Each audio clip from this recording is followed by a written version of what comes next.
All right.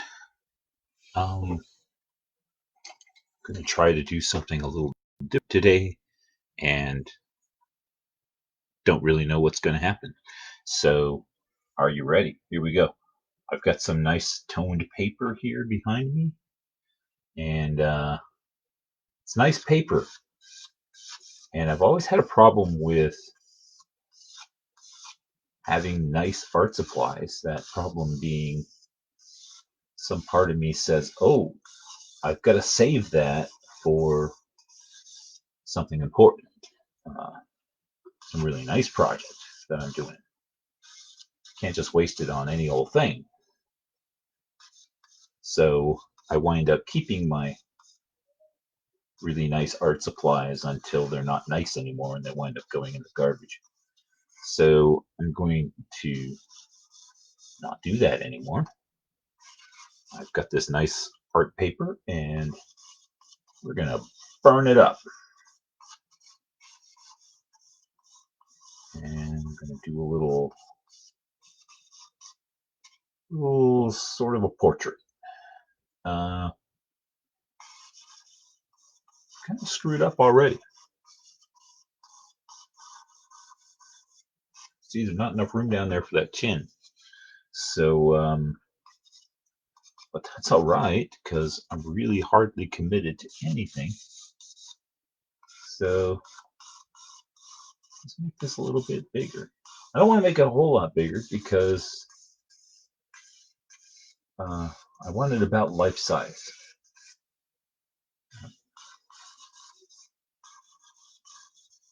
I don't know why uh, faces, figures,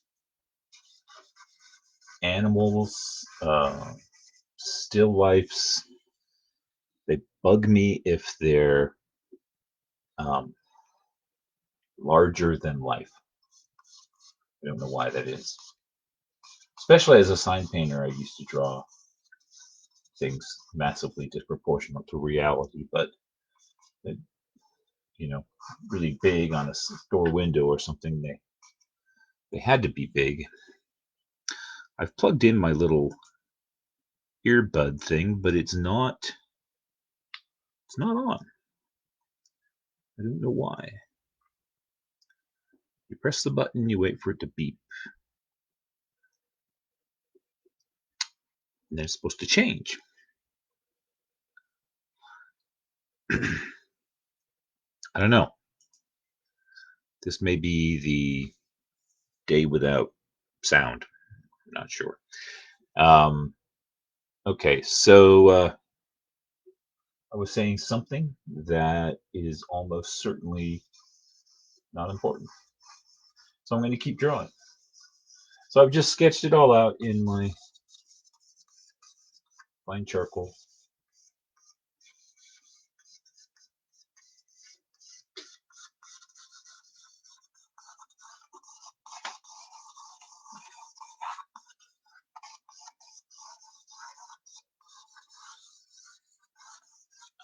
This girl's got her hair in uh, about 100 little tiny braids.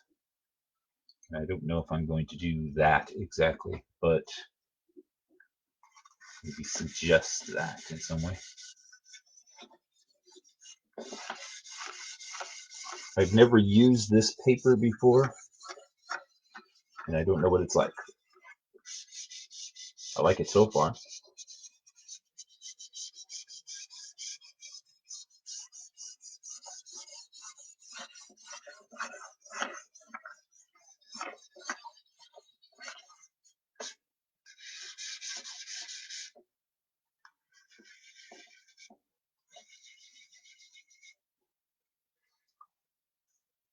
Over at the community college where we were having live drawing, somebody donated a bunch of paper, and I mean a bunch. Would fill a pickup truck uh, to capacity, and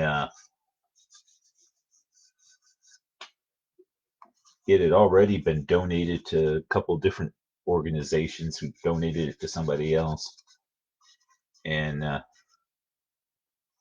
art teacher over there, she said, take some paper home with you. Take some paper.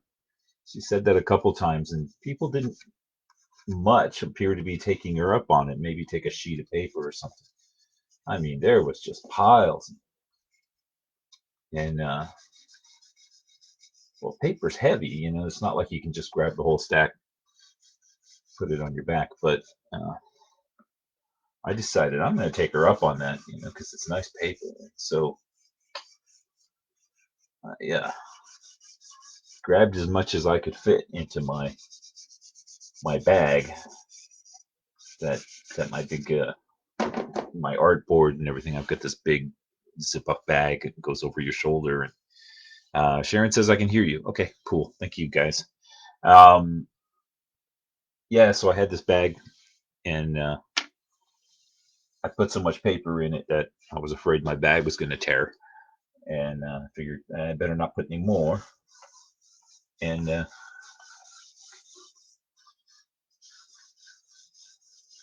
got a pile of paper home. But I just said every 2 weeks when I go back, I'm gonna do that again, do that again, do that again. I'm gonna have me a really good supply of paper, lifetime supply of paper, possibly. But then we went in quarantine, so that's that. But I did get one little pile of paper.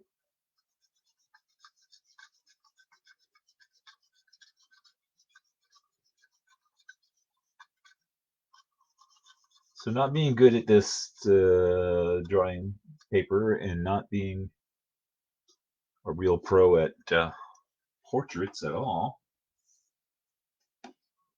quite possibly haven't got a whole lot to say today. It might just be the day to look at the back of my head while I draw. Can you see what I'm drawing? Okay, good.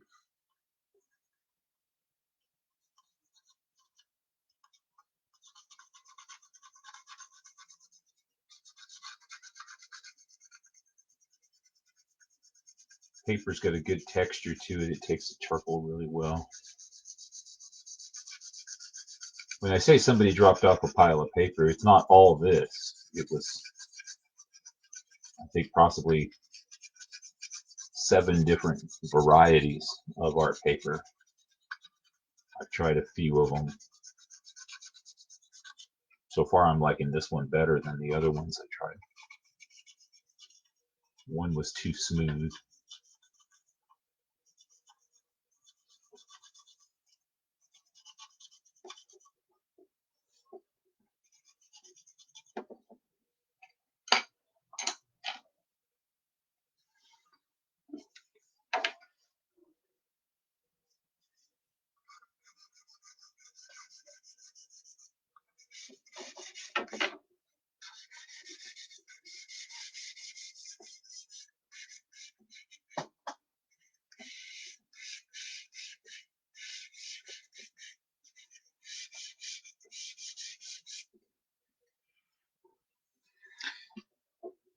My cat is in here with me, and he just realized that I closed the door. He's happy to stay here all day long until he realizes I closed the door, and then he has to go.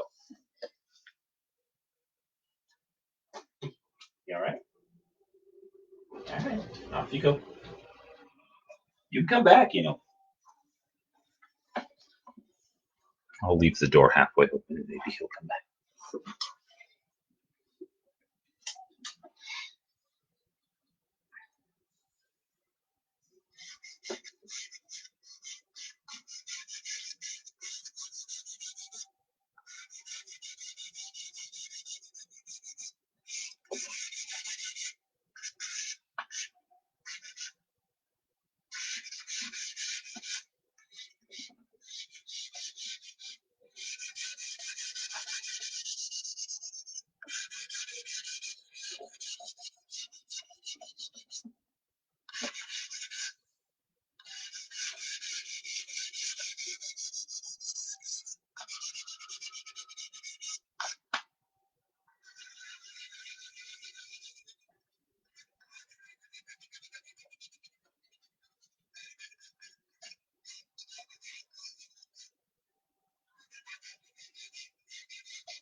So I've got Sharon Moore, Stellar, and John Calvert.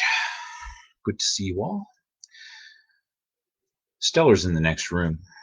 Not that I take her for granted, but it's good to see you, Sharon and John.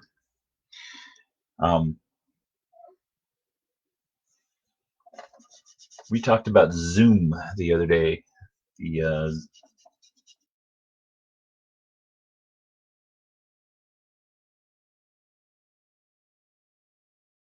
And I guess because I was talking about it, Stellar set me up with a Zoom account. So,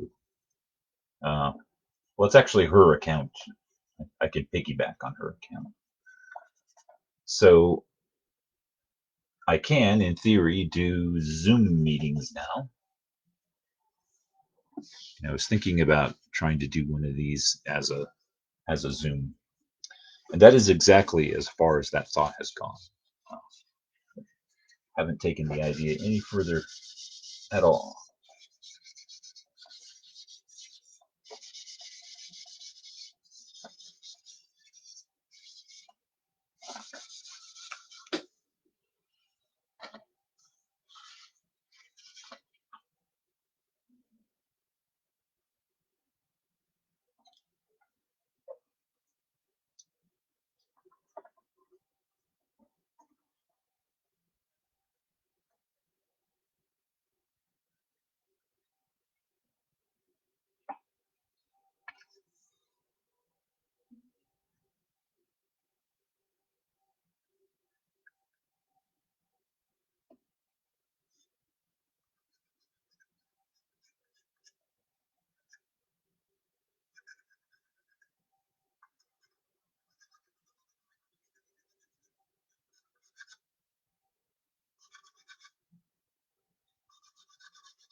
Started to get her eyes a little uneven. That one was higher than that one. Sometimes you take your pencil, just lay it across there, and you can see, catch yourself doing stuff like that.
done Zoom meetings. You'd be able to see us. It might be distracting for you. That's true. uh, I don't know, but you could speak, right? You could yell over my shoulder and kibitz, say her nose is crooked, or things like that.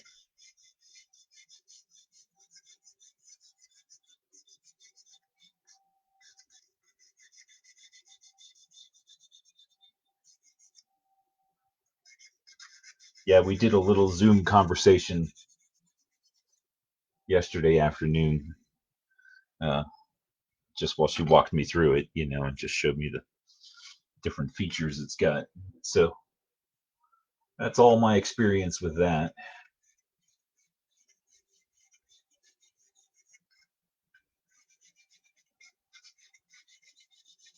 She uses it every day. Her company does.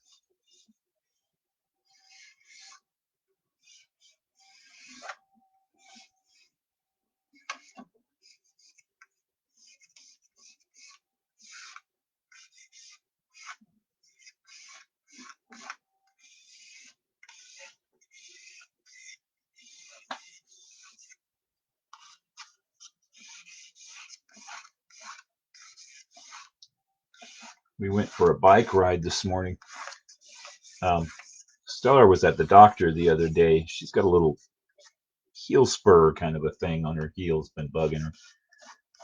And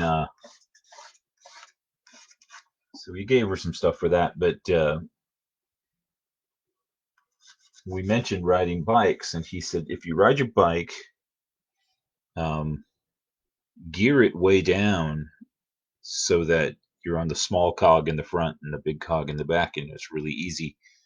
Um, and basically the opposite of what I've always learned to do. Um, I never use that unless I'm trying to climb a hard hill. And growing up in Prescott, uh, I always thought, you're a pansy if you can't do every hill in Prescott in the hardest gear possible. It just didn't count to be, uh, to climb a hill in an easy gear. So I've always just had this thing about, you put it in high gear or low gear, whatever they call that, and so it's really hard to pedal, and you're really exercising, you're really pumping your blood, and you're really challenging yourself, and all that. And there is all that, but if you're having troubles with your knees and with your joints, you're straining your joints doing that. And he said, I don't want you putting any strain on the joints. I just want you moving your joint, moving it a lot, uh, and that'll give you back some flexibility and get you have all that motion, you get blood flowing in there, and all that stuff. And so that's what he wanted us to do. So what I wanted her to do, and so if she's going to do it, I'm going to do it because I'm trying to go at roughly the same speed. She's still faster than me no matter what we do. But so we went out, and I was just had my bicycle geared down like I've never done it. Just like pedaling down the street, just really over pedaling, just pedaling like crazy to go a short distance. And uh, my God, it was exhausting. It was really, really exhausting, and my legs are sore, and my butt is sore, and my feet are sore, and there's actually a heck of a lot more exercise. I thought, oh, this is gonna be nothing. We're just gonna tootle, um, but that was actually really hard work to do it like that. Never thought of it that way.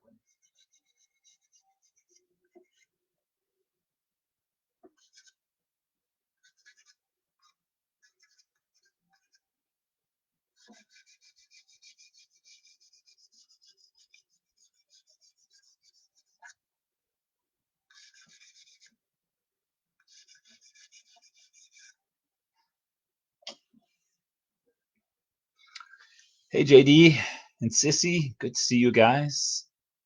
You can interrupt you. You could possibly do a live drawing class via Zoom. My company uses Skype. I have used Skype to play Dungeons and Dragons um, once or twice. Uh, that was a little different, but this being what you call it, quarantine, everything's got to be different. JD, how you doing?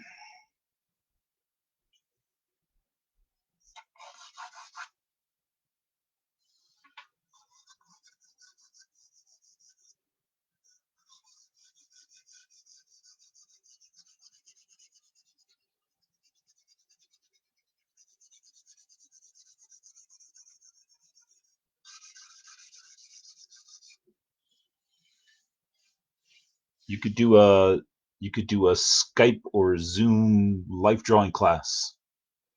I could model. We could do it.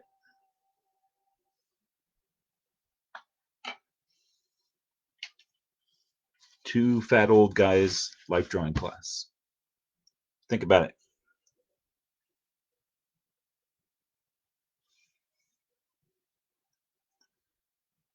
Oh, so I lied. We played D&D versus via Discord. All right. So I haven't used Skype. That's all right.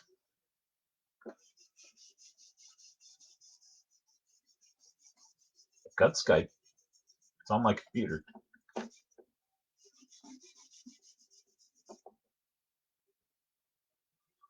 When I'm not doing Facebook, um, my computer is a picture viewer.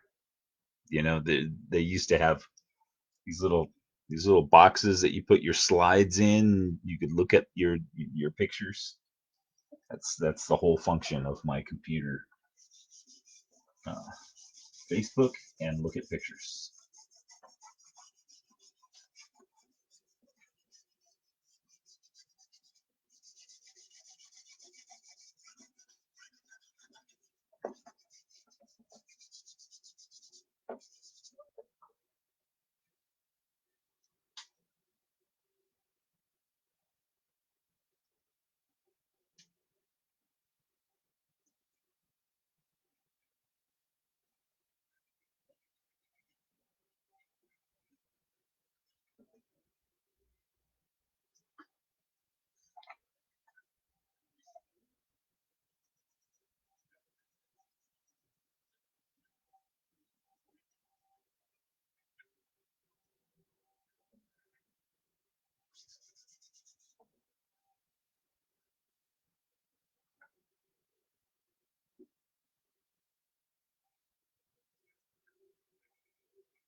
It's got a nice texture. This paper, it's not something you can put a lot of detail in because it's too textured. For fine lines, you want a smooth paper for that.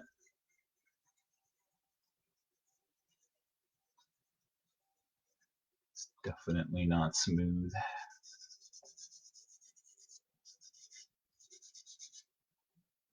But I do like the way it looks.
Photoshop.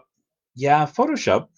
I I'm very very bad at Photoshop, but I do have a subscription this year, and I feel bad that I have not made better use of it because I know that wasn't cheap. Stellar get it for me for Christmas, and I don't know what I'm doing very often.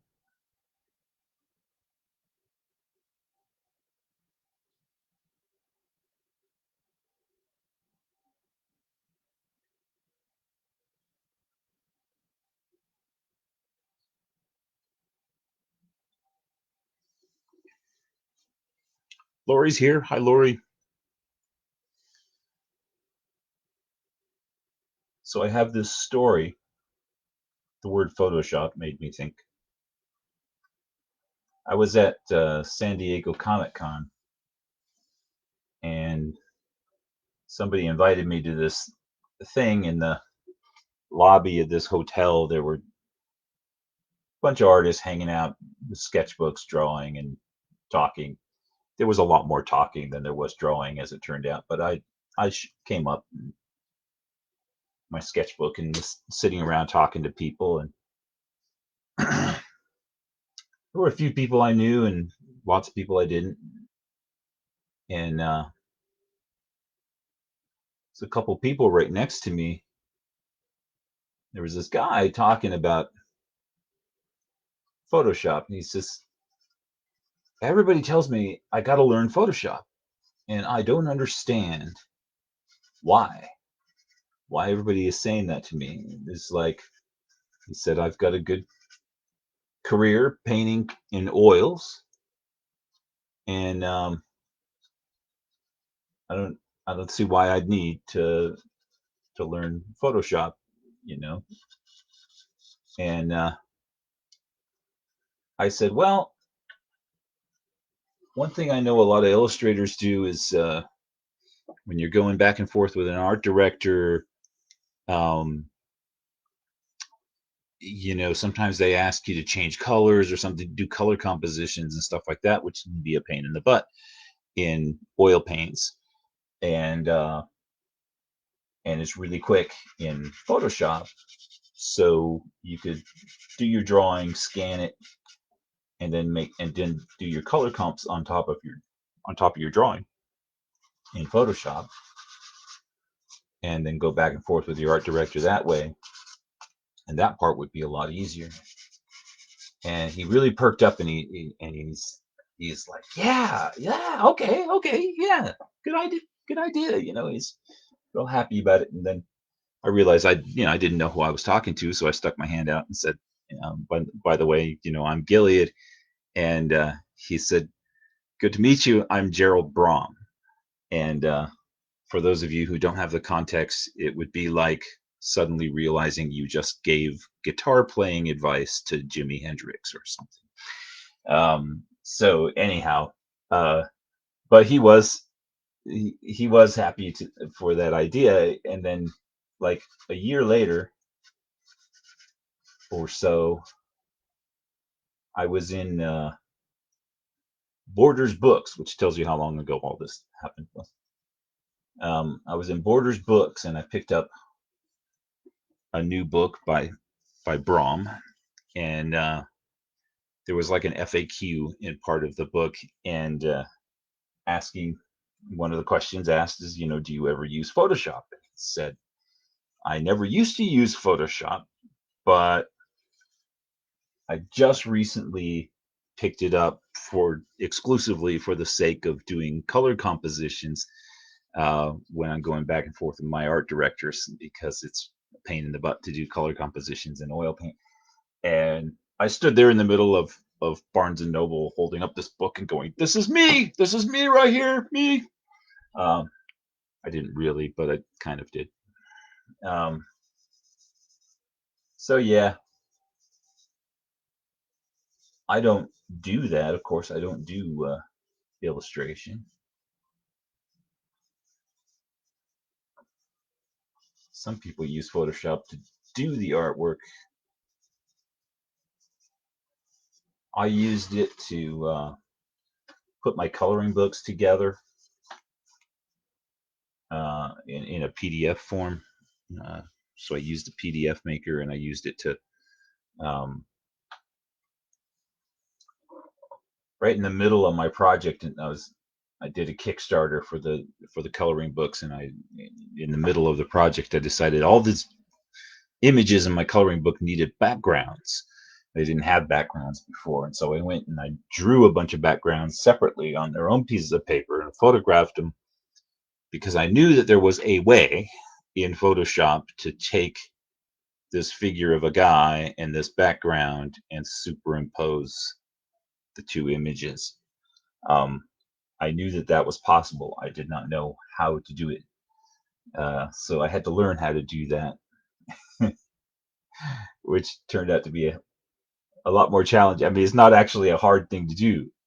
Learning how, you know, just by poking at the program was very, very hard. But I eventually figured it out. But that's about all I do from Photoshop. You can touch things up. You know, if you did a pen and ink and you messed up part of it,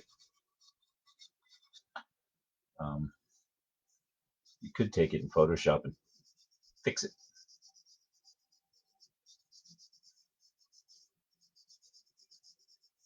Of course, you can do that with paintings too, but that's only good for published works. If the painting's hanging on the wall in a frame, you can't Photoshop it.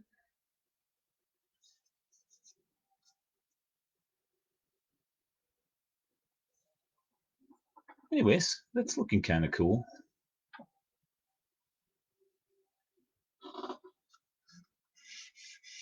Enjoying this paper.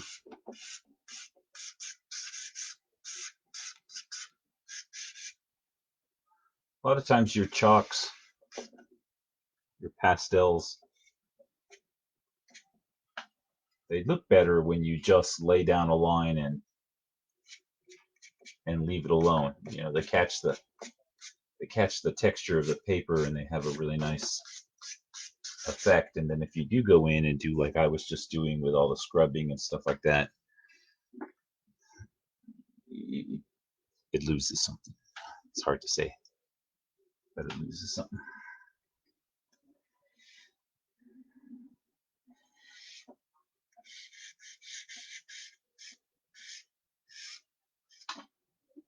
Turns dull for one thing.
The photo I'm riffing off of, the light's really strong from one side and super dark on the other side, which is really cool for doing this kind of drawing with.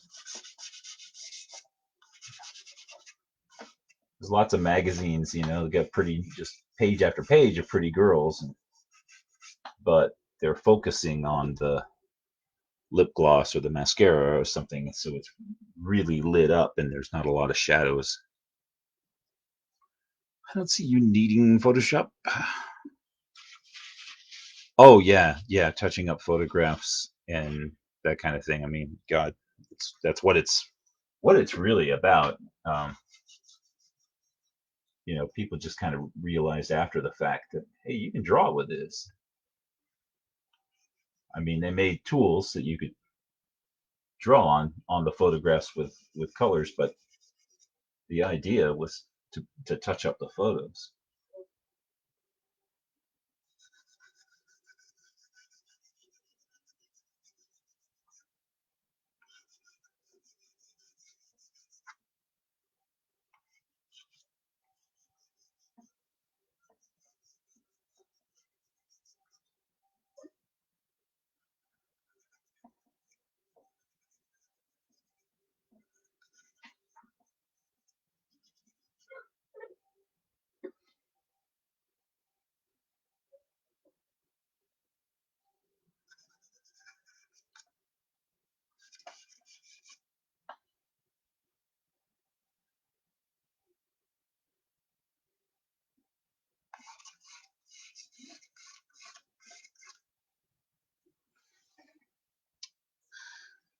Well, it has been 39 minutes, and I also am a little bit starting to be a little lost as to what else to do with this picture, if anything. Um, it's far from perfect, but I suppose if I use up that entire stack of paper I got and do hundreds of them, um, I could probably, get pretty good at it. I don't know if that's something that would sell, or it looks a little bit too much like, you know, school photo, snapshot. Nobody really wants to buy a photo of somebody else. They want to buy a photo. They want to pay you to do a photo of themselves, or their children, their grandchildren, or something like that. But just not some random person. So you got to do something a little bit more artsy with it. Do something to it that's strange. I didn't do anything strange here. Um, so maybe I'll come back and put some Frazetta style headgear on her, or some jewelry, or have some tentacles coming up out of the back. I don't know. I don't know. Wait, I missed a thing. Princess needs a tiara. That's right. Or a helmet. Okay, there's something else up here. Photo shop. Created a Mom's Day coloring page last night. Cool. Tried anyway. The idea is solid, but I'm not sure I did a good job coming up with the design. So do you draw the whole thing in Photoshop, or do you draw it on a piece of paper and then scan it or photograph it and then put it in there? Because me, my drawing on a computer is just terrible. I can draw like a 5-year-old on a computer, um, but everything's better with tentacles. Yes, absolutely. Uh, so I don't know. I'm looking at that and trying to decide. Also, like other things, I've kind of got to get around here and look at it straight on, because I haven't before, and make up my mind if I even proportioned that correctly. Um, but I like it. It's fun. It's nice paper.